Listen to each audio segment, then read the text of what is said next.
Hello everybody, welcome back to Cure for the Common Game. Today, we're going to talk about Princess Lucrezia in deck number 501.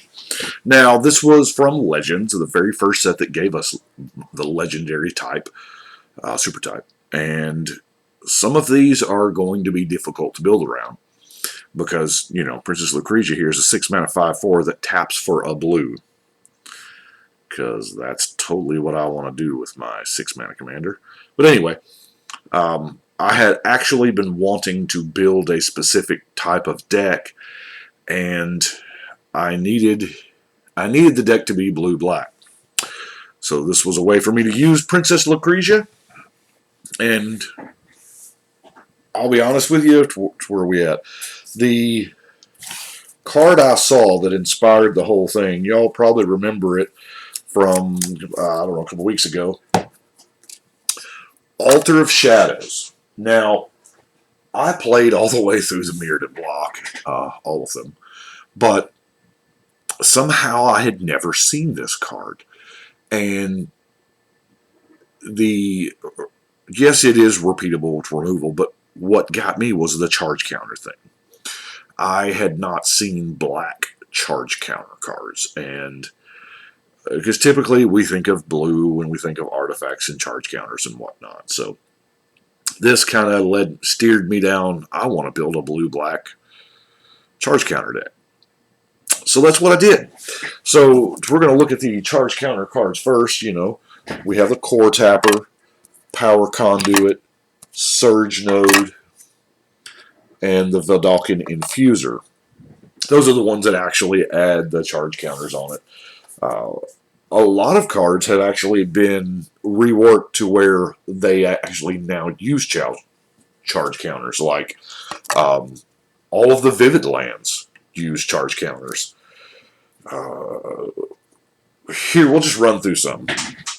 Baton of Courage, Golem Foundry to make those 3/3s, Spawning Pit to make the 2/2s. Now, Banshee's Blade is a mean equipment. You get enough charge counters on it.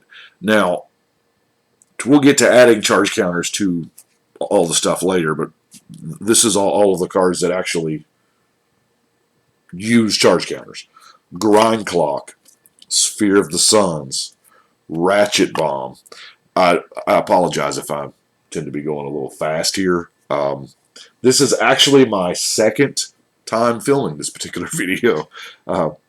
Yeah, the worst 3 words in the language are "foul is corrupted." So anyway, back to charging. Charge cards, Transmogrifying Wand, Serum Tank, Otherworld Atlas. I mean, we use this in, non-charge decks. Chimeric Mass I love because it enters the battlefield with that many charge counters, and you can add more later through other means, of course. Gemstone Array, Riptide Replicator, another one that's great if you can add charge counters later. Titan Forge, Clearwater Goblet is just because it's funny.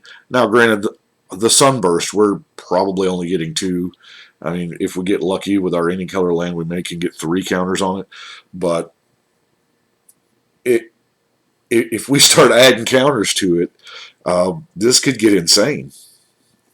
Empowered Auto Generator is new.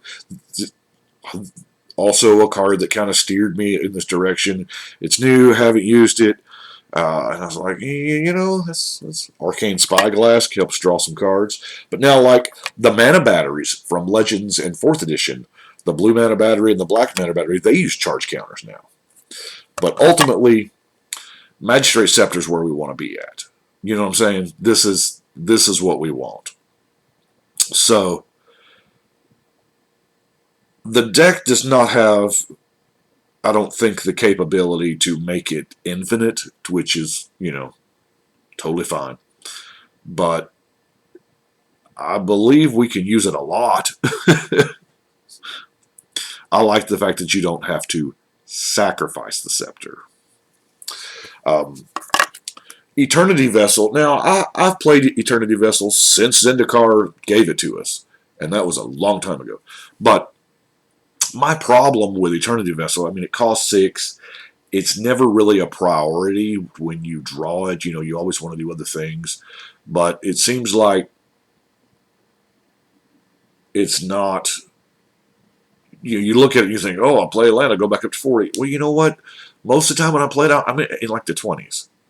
But if I can add more charge counters to it, it gets exponentially better. Not as good as the Dark Steel Reactor. No, Dark Steel Reactor is just a win the game thing. Yeah, it supposedly takes 20 turns to do it. We're going to make it quicker. Because, you know what adds charge counters? Proliferating. Love this mechanic. Inexorable Tide is probably the, really, really good version. Throning Bird, Throne of Geth, Contentious Plan, Fuel for the Cause, Flux Channeler. I mean, cast a non-creature proliferate. But I want to talk about Vital Drake now. I love this particular card in this deck.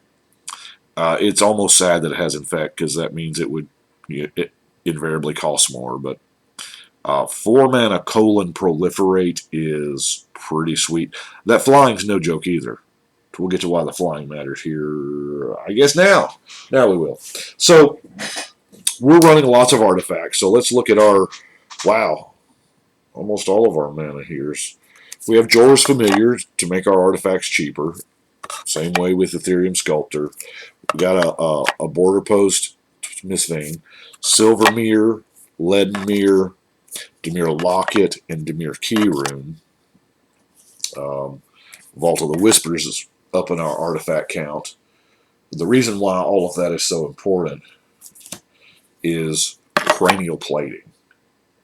Cranial Plating is a beast of a card, but most of the time, I mean, it's hard to find the right deck because it does have a black color identity because of that attachability. Now, the beautiful part about this was part of a cycle from 5th Dawn, and equipment equips at sorcery speed, but these 5 have an attach ability that's an instant speed. That's an activated ability. We can do that anytime we want. Mid-combat, it is, yes, it is an onboard combat trick, but it does confuse combat math as to they don't know where you're going to put it. But that's why the flying mattered. And, Vault Scourge, it can be a 1 mana, that's a lifelink. And that's the same reason why I'm running Ornithopter, is because, Ornithopter Cranial Plating kind of does things. Blink Moth Urn, it's going to get us a ton of mana. We don't get to play a lot with black historic cards. So, casting a historic and dealing 2 damage to each opponent, just sign me up. Diabolic Tutor is going to go get us what we want. Hopefully, so will Thoughtcast. Efficient Construction, because we're running a ton of artifacts. Artificier's Assistant, Scrying, Contraband Kingpin, Scrying again, Soul Diviner. Maybe we got some charge counters that we would rather have a card for. Vidalcan Engineer probably should have been in with the mana. Tapping for 2, that's pretty sweet. Dramatic Reversal, gonna untap all those artifacts. Elixir of Immortality is my binky in the deck because I'm scared not to have it. Then we got a little bit of removal in Murder, Plague Crafter, Life's Finale, in Garrick's Wake, Doomblade, Negate, and Counter Squall. Let's see what our lands look like. So, typical duels that you would expect, the Guildgate, Frostmarsh, Dismal Backwater. Whoop. Get it up there where we can see all the cards. Submerged Boneyard, Dimir Aqueduct, Dwarrel Refuge. Whoop, whoop. I'm just dropping them. Gateway Plaza. Now, this is the only any color land, so it's really good for our Sunburst things and Evolving Wilds. Now, the last card I want to talk about, Arena of the Ancients. I like this. I like this card a lot, especially in a deck where we really don't care about our commander. I mean, she's there to teach us how to use blue and black mana. That's it.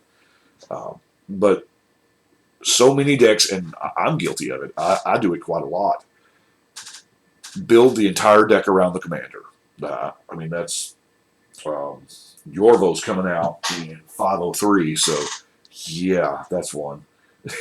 But and a way to shut down your opponent's commanders. Hey, and every once in a while you get lucky and you run across a Dejaru or a Reki deck. But that is what we've got for Princess Lucrezia and charge counters. So I'm not going to shuffle it this time because I shuffled it last time and I had to resort through everything just in case this file. But that is Princess Lucrezia. Now, so much so, you'll see I have another deck actually over there ready to film as 502 over there. But I had to reshoot 501, so we're starting a new block, ain't we? 501. Man, that's funny story.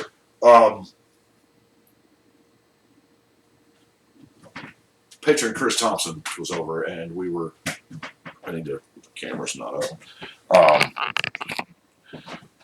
We were rolling dice for decks, and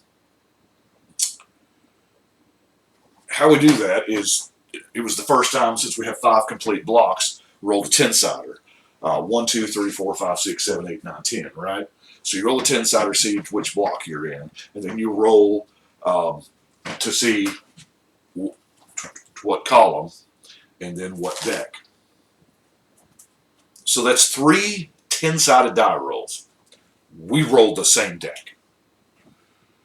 That deck was meant to get played that night. But anyway, that is what I have got for Princess Lucrezia. I do appreciate y'all watching, and I'm going to stop now, so we're going to record 502 here. But thank you very much. But right now, we're going to shuffle and cut.